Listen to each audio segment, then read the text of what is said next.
चित्रकूट की तुलसी पीठ के पीठाधीश्वर जगत गुरु स्वामी रामभद्राचार्य जी महाराज 8 सितंबर से मेरठ में राम कथा कहेंगे और इस राम कथा के लिए एक भारी भरकम आयोजन की तैयारियां कर ली गई हैं। अब बारिश के चलते जो चीज़ें बहुत बुरी तरह प्रभावित थीं वो अब ट्रैक पर आई हैं।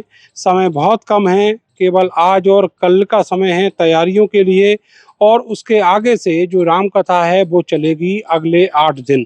मेरे पीछे आप ये देखेंगे वो स्थान है जहाँ पर जो व्यास पीठ है वो बनाई जाएगी और यहाँ पर जो पूजन का कार्यक्रम है, भूमि पूजन का, वो कल हो चुका है। दूसरी तरफ यहीं पर आप देखेंगे कि बड़ा अच्छी खासी तादाद में जो पानी है वो भरा हुआ है और ये मेरठ के विक्टोरिया पार्क मैदान में तकरीबन ऐसी ही स्थिति है क्योंकि पिछले कई दिनों से लगातार भारी बारिश हो रही थी।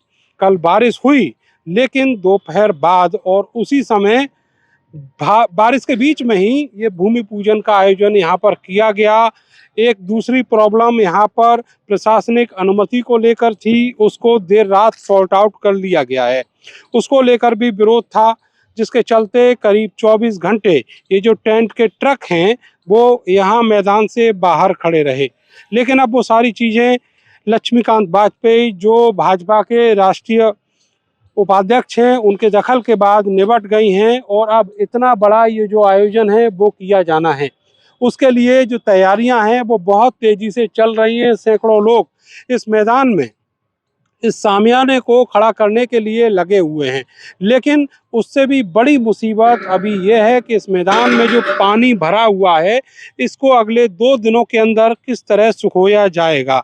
अगर ये पानी नहीं सूखता तो निश्चित जानिए कि यहाँ पर जो आने वाले श्रद्धालु हैं, जो राम कथा श्रवण करने वाले जो भक्त हैं, उनको दिक्कत का सामना करना पड़ेगा। इस राम कथा आयोजन को लेके बहुत सारे जो मंतव्य हैं, बहुत सारी जो बातें हैं वो चल रही हैं। ये कहा जा रहा है कि कोई पॉलिटिकल शख्सियत है वो इस राम कथा का आयोजन करा रहा है, लेकिन पर्दे के आगे एक महामंडलेश्वर हैं, उनको रखा गया है और उनके ट्रस्ट को रखा गया है। उन्हीं के द्वारा इस आयोजन को कराया जा रहा है।